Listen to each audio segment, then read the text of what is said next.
Welcome to Untold Black Legend. In January, theft in Santi, a woman in Novgorod watched soldiers tie her husband's hands behind his back. They walked him to the edge of the Vilov River, the same river where he'd fished every morning for 20 years. They pushed him into the water. When he surfaced, gasping, they pushed him under with poles. She screamed. They tied her hands next. Then they tied her children to her, and they threw all of them into the river together. The soldiers who did this were not invaders. They were not foreigners. They spoke the same language as the Win, worshipped in the same churches, served the same crown. They had been sent by their own Tsar, and they were just getting started. Here is a question most people never think to ask. What happens when a ruler decides his own people are the enemy? Not a rival kingdom, not a foreign army massing at the border, his own cities, his own clergy, his own merchants and their families. In December 2009, Tsar Ivan IV assembled a column of 6,000 men, his personal enforcers called the Oprichniki, and marched them north through the Russian winter toward the city of Novgorod. Along the way they stopped at every town in their path, not to rest, not to resupply, to practice. In Clint, they killed indiscriminately. In Ta, they looted monasteries and executed clergy. They poisoned wells. They burned grain stores in the middle of winter, knowing what that meant for the people who depended on them. By the time they reached the outskirts of Novgorod, the snow behind them was no longer white. But this was not mindless destruction. That is what makes this story different from every other massacre in Russian history. Every killing along the route served a specific function to ensure that by the time Ivan reached Novgorod, no one inside the city would dare resist, and no one did. New here, this channel exists for one reason, to show you the history no one else will touch. Not summaries, not sanitized versions. The actual mechanisms of power, conflict, and control. Subscribe now. What comes next in this series will make this video look like the introduction. This is the story of what happened next, not just the killing. You've heard about massacres before. This is about the machinery, how suspicion gets converted into policy, how a government eliminates a city from the inside, and what a place looks like after the apparatus of the state has finished with it. To understand what happened at Novgorod, you need to understand the specific kind of mind that ordered it. Ivan Vasilyevich became Grand Prince of Moscow at age 3. His father died in 1933. His mother, Elena Glinskaya, ruled as regent until she died 5 years later.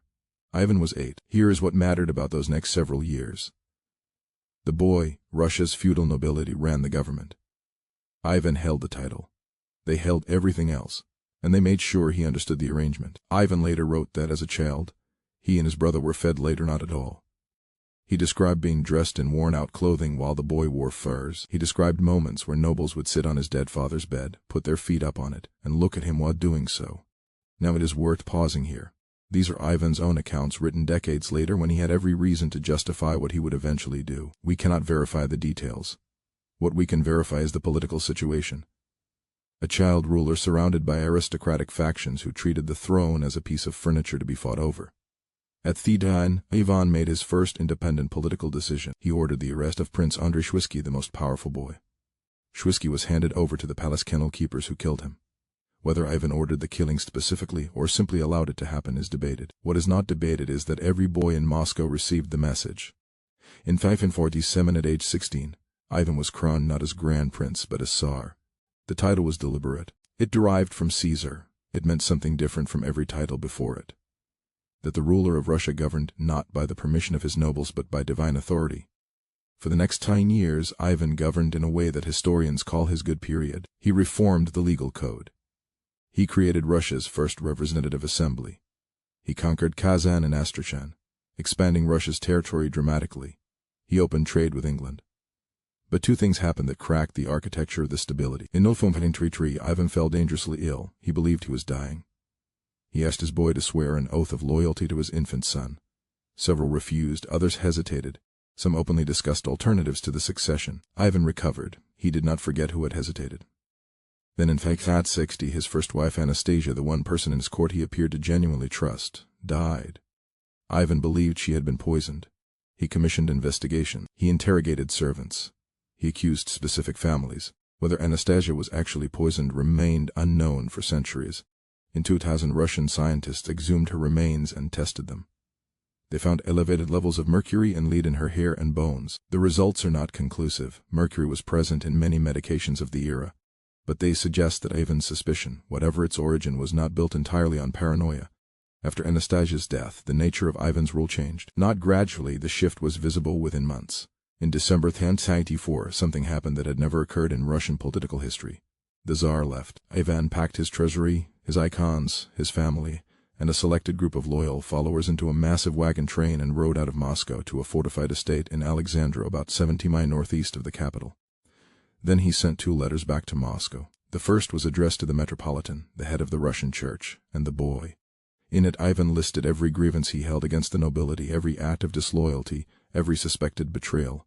Then he announced his abdication. The second letter was addressed to the common people of Moscow. It told them directly that he held no anger toward them, only toward the boy. This was calculated. It placed the nobility in an impossible position. If they accepted the abdication, they would face a population that had just been told by the Tsar himself that the boyars were responsible for his departure. Moscow's commoners had already begun gathering in the streets, demanding the boyars bring Ivan back. The boyars had no choice. They sent a delegation to Alexandrov, begging Ivan to return. Ivan agreed, but he named his price. He would return only if granted absolute authority to identify and punish treason without review, without appeal, without interference from the church or the nobility. They agreed. What followed was the creation of a political structure that had no precedent in Russia and very few parallels anywhere in medieval Europe. Ivan divided Russia into 1/2. The Zekina continued under the existing system of government. Boyars administered it. Laws applied. The other half, the Oprichniki, became Ivan's personal territory. He selected its lands. He chose which towns, which estates, which revenue streams fell under his direct control. Within this territory, a different set of rules operated, or more precisely, one rule, Ivan's word. To enforce this authority, he created the Oprichniki. Recruitment was specific. Ivan did not draw from the established nobility. He selected men from lower-ranking families, men who had no independent power base, men whose entire status depended on the Tsar's continued favor.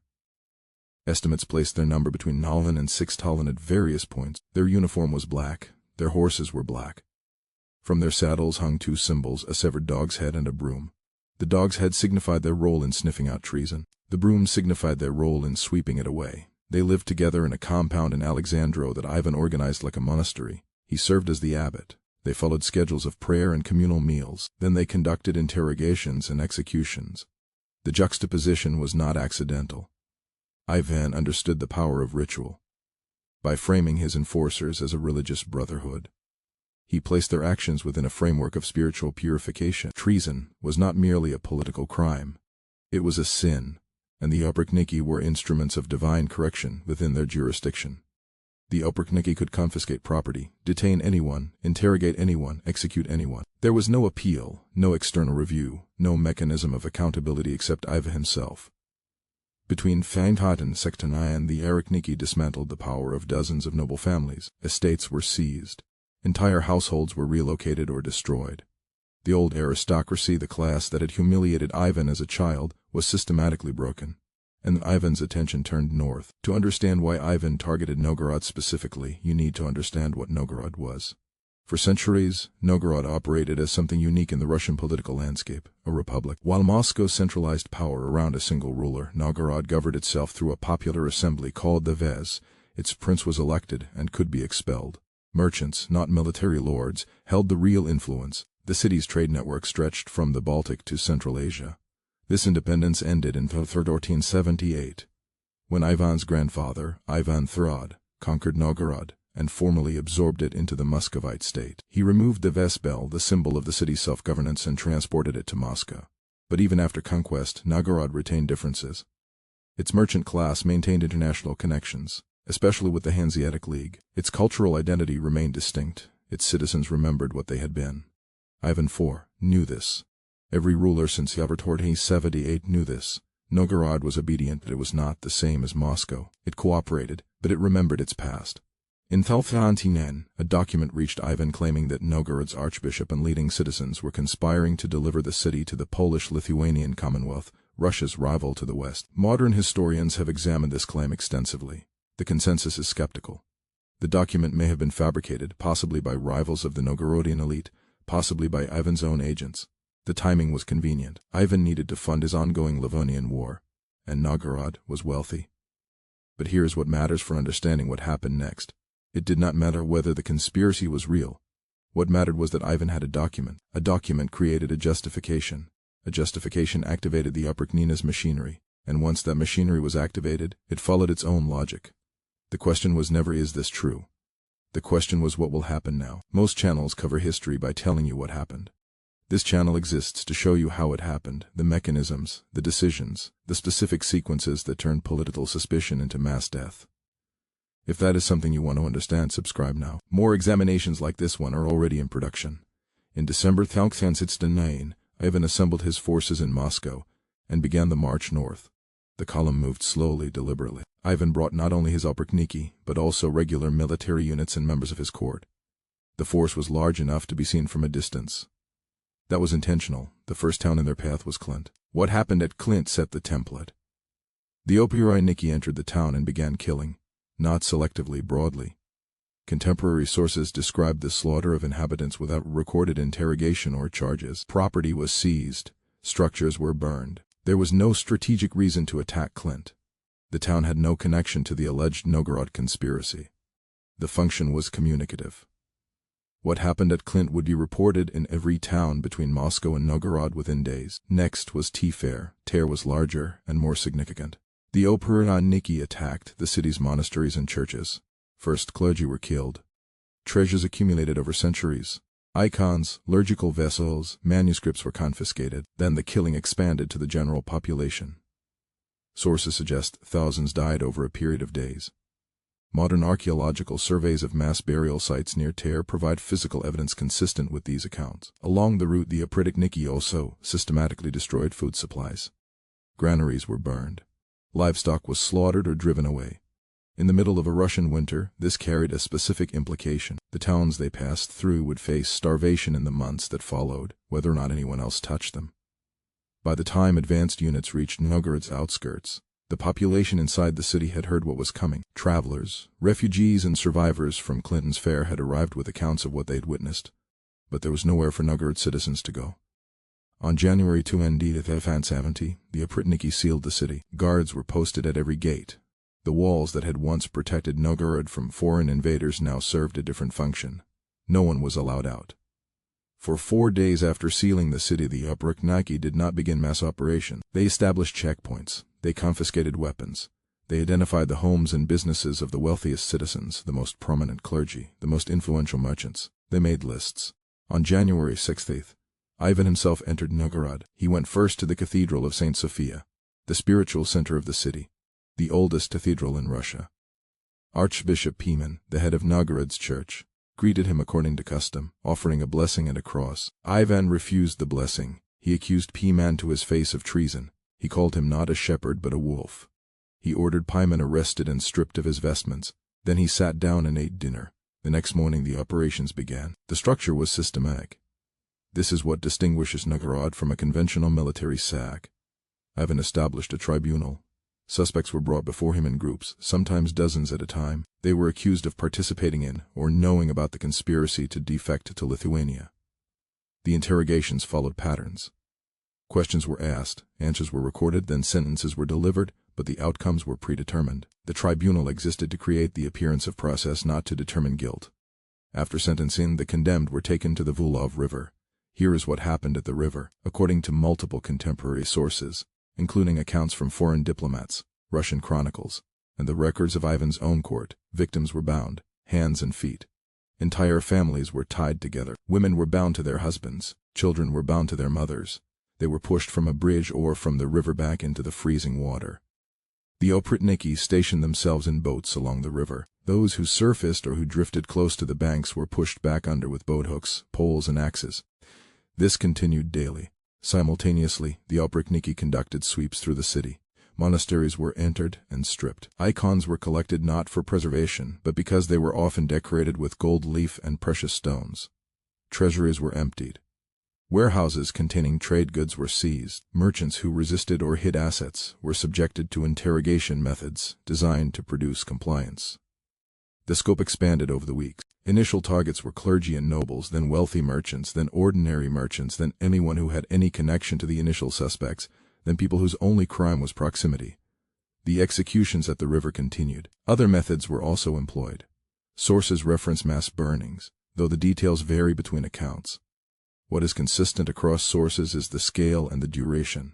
This was not a single day of violence. It lasted approximately 5 weeks. 5 weeks during which every day people were taken from their homes, processed through a tribunal and killed.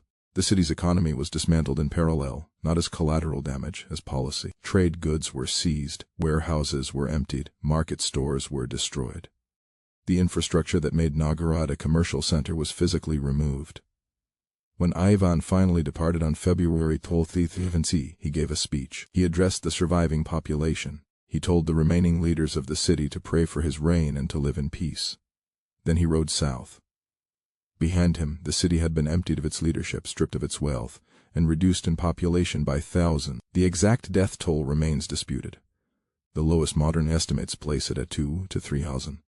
Other historians argue for significantly higher numbers. The Novgorod Chronicle, written by people who survived the event, recorded figures in the tens of thousands, though these are generally considered to include deaths from the resulting famine and disease in addition to direct killing. What happened to Novgorod after Ivan left is in some ways a slower version of the same destruction.